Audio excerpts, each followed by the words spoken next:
Alrighty. Well, welcome to my channel. This is Reverend Cypher, and let's talk about the third and maybe last controller review I'm going to do for now. I do potentially have another controller review coming out, but let's talk about my favorite controller for when it comes to Call of Duty, Destiny, Halo, and some of the other first-person shooter games I play. The Razer Wolverine V3 Pro 8K controller. This controller has been my main controller now for over 2-3 months. I've been playing with it, and honestly, I cannot put it down.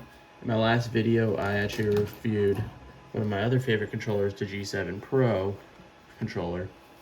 This controller has replaced it when it comes to shooter games. This controller is a little specialized for more or less just shooter games, so I keep the G7 Pro for my other games that I play that are not shooter games. But let me begin by saying this controller is, like I said, a little more specialized. So this is for someone if you're trying to get the edge on Call of Duty. This is someone if you're maybe thinking about getting a Battle Beaver controller. This is if you're thinking about getting a Scuff controller. This is someone if you're really thinking about trying to get every single advantage you can in a shooter game. This is a controller that you're thinking about. Now, one thing about this one, the 8K controller I have here, this is a PC only controller. This one will not work with your Xbox. It will not work with any other console. This is because it has that 8K polling feature.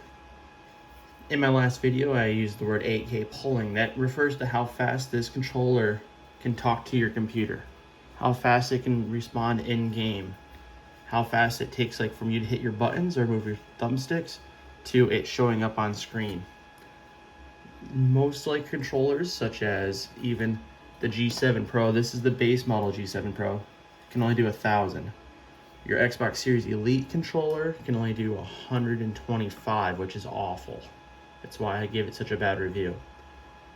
But this controller can do it 8,000 times, and that's one of the biggest advantages. So, as you can see, I have it in wired mode. Let me show you how that works. So here is the test. This is a testing site. We're gonna put it into test mode here real quick.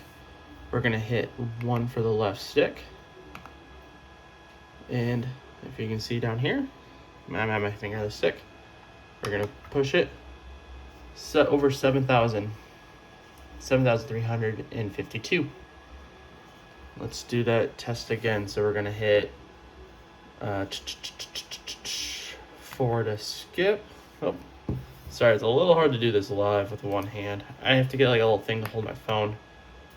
We're gonna run test again. See how it picks up Razer Wolverine V3. We were able to do 3, so we'll do more tests this time. 2 for the right stick, so we're gonna do this right here, and there we go, just under 7,000. That's pretty average. Anything over 6K is considered anything over that is considered 8K, but that is insanely fast. If you look here in Razer's software, Synapse, you can set it to 8K wired polling. This is the Pro controller, so it does include, this one has the wireless capabilities. There is a wired version, which is a little bit cheaper. I recommend that one. I happen to have mine in wired configuration because it seems like the polling rate is much more stable in that wired mode. But in wireless, it still gets over 6,500. So it is more convenient if you wanted to play it wireless, but I found the wired one, it's more consistent and it's consistently higher. But this is Razer's software. If you're having issues with the software opening and downloading, make sure you don't have an RGB software on your computer, because like it'll count Synapse as a RGB software, and it'll like force close it if you have like Signal RGB or something on your computer. I was having such a big problems with the Synapse software not working at first, but it turns out Signal RGB was causing issues. So instead, I just got rid of that and got a different software to run my controller or run my computer's RGB. But the big thing, 8K polling, you have many remappable buttons here. You get a front shoulder button, or I think they call it a claw button, but it's a shoulder button. You get 2. Right now on my controller, it's set up. One's set up to ping, and this is my voice to push to talk button. Then you can have like your reload button, your jump shot button, switch weapons, drop shot button, and you can reprogram that one if you want. I just didn't. One kind of cool thing is you can do the 8-way different D-pad. I don't really need that. I just have it on 4. Big cool thing here is in thumbsticks, you can recalibrate them. For Call of Duty, in any other shooter game, you want to put it at 0. And make sure you don't have this on. You don't want this on, okay? Like, you can turn this on, because it, like, what it does, it'll make it so, like, this will override any software in the game. But in Call of Duty, you want this on 0, and make sure that's not on. Because then in Call of Duty, you can adjust your dead zones in-game to, like, 2 on the right stick and 0 on the left. And that's perfect. You want this at 0, because the minimum you can put it at is 3, which isn't good. I'd rather have it 0. And then you want it on standard. Some people live by circularity. You never want to play that with that in Call of Duty games. Then you can change the power and you can recalibrate the thumbsticks, which you can see, pretty gosh darn good. But like I said, this controller is my daily driver. It's a very nice controller. You can switch out the thumbsticks. They pop them off. You'll see let's do this. The good, the bad, the ugly. That's what I've been saying for all these controllers. Let's start off with the good. This is going to be a very controversial good.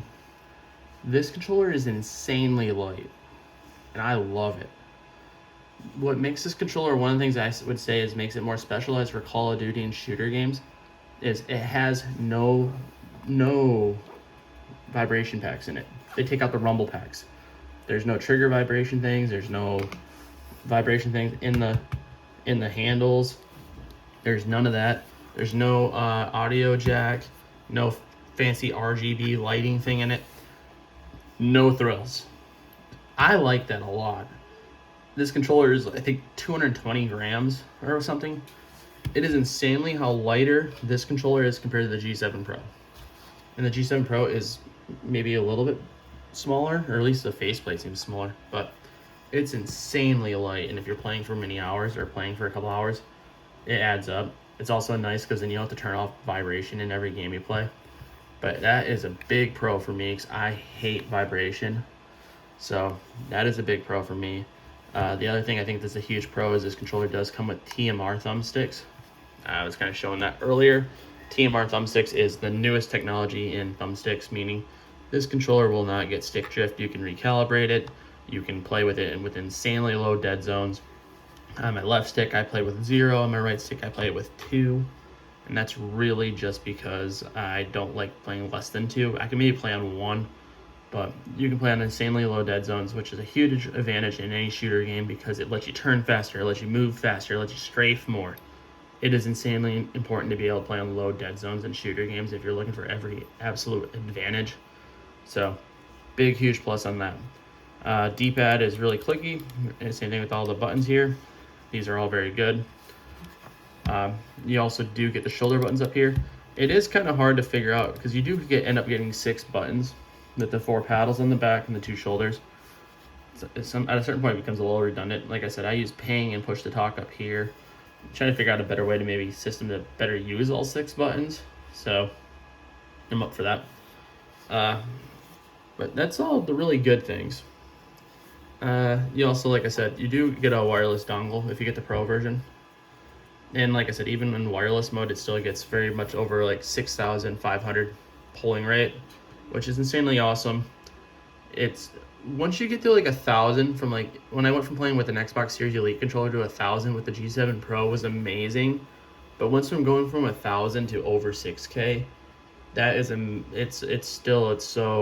never want to touch an Xbox Elite controller again. It's really hard to put down this controller when I'm playing shooter games now too. Negative thing, or the good, the bad, the ugly. Bad. Negative things I would say about this controller. Only thing I don't personally like, these are not very huge negative things. It's more of what I'd like to see in the future. The thumbsticks are a little bit slippery almost. Like they're roughed around the edges, which I like, but the inside here, I'm gonna zoom in here. Come on, is really smooth. The G7 Pro, I'm gonna compare it to this controller because I really like this controller. Is rubbery, and it's kind of nice. I kind of like that. The dome stick, I've been using this dome stick on my left to help me strafe and stuff, and I actually really like this dome stick. But it was super duper slippery. So if you can see it, it looks a little bit mussed up. And it's not because it's a bad made thumbstick. I actually took sandpaper to it. I actually scruffed it up a little bit, roughed it up with sandpaper to get a little bit of a feel for it. And that made it feel way better, and it works way better. But the thumbsticks are kind of a little bit slippery almost, like too soft of a plastic. I wish they had a little bit of an edge to them because they are a little bit slippery, but it does feel a lot better after I roughed it up a little bit. So I do wish Razer, because these thumbsticks are replaceable, like you can pop them out and pop them off, like the caps come off. But you do get some extra caps because you do get a nice carrying case with the controller, which is nice. You get extra caps.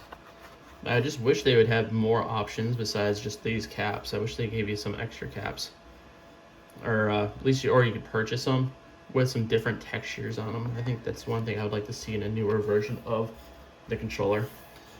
Now the major downside for this controller that most people will talk about is either you like it or not is your hand size.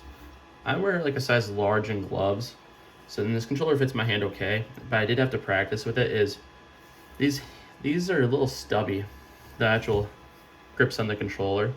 The rubber is actually really nice, the grip texture is really nice, and I like that a lot. But if this controller does not fit your hands, like if you have a larger hand, you're not gonna have a good time. Because these paddles are fixed, you can't take these paddles off.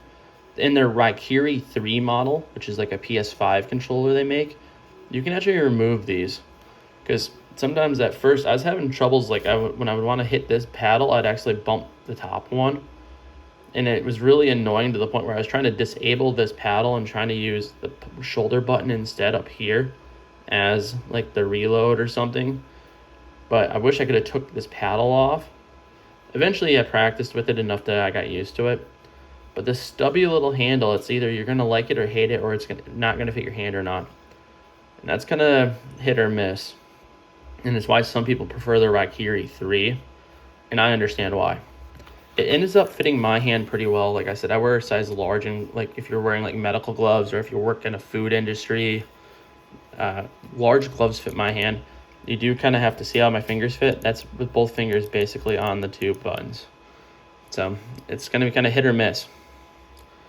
That's the real thing. Like I wish like the Raikiri 3, you can take off one of those paddles if you don't like it. And that's kind of something I wish this controller could do. The only reason I don't like the Raikiri 3 is I really wanted the Xbox style thumbsticks layout, because I think that is the better thumbstick layout. So that's the really only negative thing, is because either of these paddles will work for you or not. And that's kind of it, because the stubby handles. You do have adjustable triggers up here. I don't know if I mentioned that. You pop them out, normal full range motion, pop it in, micro click triggers. Really great. They do give you a premium wire braided controller branded by Razer. Make sure you plug it into your optimal spot on your PC. You have to look at your motherboard manufacturer, and if you have a Ryzen or Intel CPU, I cannot tell you which spot on your motherboard is the best to plug it in. You're gonna have to do that yourself. So after all this, what's the catch? What's the price? What's the price to performance? Great question. So why I like this controller more than a Battle Reaver, why do I like this controller more than a Scuff, is this particular wireless one is $200. Say, like, if you were to compare this to let's do this together live. If you were to compare this to an actual like Scuff controller of the same quality, which that don't have 8K polling, by the way, we can actually compare it. First off, you can't even compare it to the Scuff Xbox controllers, because the Scuff Xbox controllers do not pull at 8K. So like if we actually wanted to compare it apples to apples, we have to compare it to the Scuff Reflex FPMS FPS with TMR, that'd be the closest fair comparison, and that is starting off at $279. So we're already starting off way higher, and that's before any kind of real customization. So like, let's see if we can build one on our own, compare it to. But if we kind of just even had like half the features that we wanted, say like, let's see, but we don't need to do it. But if you under half the features that we have on this controller, and take the rumbles out and stuff like that, we're going to end up with a significantly more expensive controller than we already have here. And that's kind of annoying. So, all right, rumbles out. And I'm trying to just quickly do this without live. But triggers, let's see.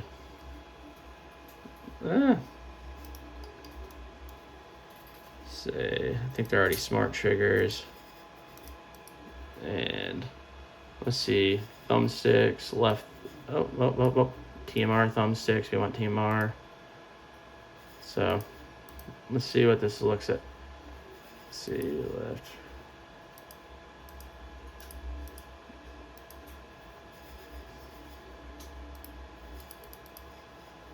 Oop, back.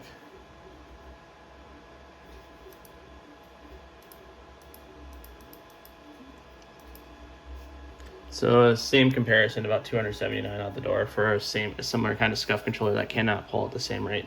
But $200 out the door, Amazon shipping available, and you get 6 buttons, and it pulls at 8K. And you can see I ordered it in January, so I've been playing with it for a while, say a little over a month. And this controller has been great. I like this controller a lot. They do have a wired only version. If I had to do this over again, I'd maybe buy this one. The 8K wireless tournament one. It's the same controller, but 8K. Say it's only $106, but you get the 8K pulling technology, you get the TMR thumbsticks, you get the super duper lightweight controller, and it is amazing. So I would like this rated controller, rated thing, tactile buttons. This is actually a really good buy for $100 if you want a professional level controller. But like I said, the big thing is, will it fit your hand well? It's going to be kind of come down to what size hands you have. Like I said, if it's my hand well, I really enjoy it. Say, it does, like I said, give you a huge advantage in Call of Duty when you're trying to do anything to get an advantage, especially if you're playing league play like I am right now. I'm like 1 win from Plat 2, because I just been, well, I'm real life iridescent. I have a job, I have a wife, and I have to take care of business, so I cannot always play Call of Duty all day. So, but this is the Razer Wolverine V3. It is a amazing controller. I think if you're looking for every single advantage in a shooter type game, I think this might be the controller for you. The only other controller I'm actually considering maybe trying out or reviewing is that Gamester is releasing a 8K version of the G7 Pro with AIM Labs, and that controller is one I am pre-ordering. So we'll see if we can buy it. Say I would like to show you real quick. I do have Call of Duty pulled up. If we go to our controller settings, you can see in game. And look at the dead zone inputs. I play with 0 on the left, 2 on the right. And like I said, I do not get any stick drift because of these TMR thumbsticks. It gives you every advantage you can ever want. So, suggest checking out this controller. Give Razer a shot. Maybe if you're prefer playing wired like me, or get the $100 version. If you like the wireless, I think you can play wireless. It feels fine. Is the difference really that much? I don't know. I'm trying to get every advantage I have, because I'm an old man trying to play this game against some of these crazy esports people. So you get every advantage you can. But I like this controller a lot. I hope you give it a check out. Please give any feedback on the video. If you would like to have any questions about this controller, leave a comment. And as always, please try to keep God number one. Have a good day. Bye.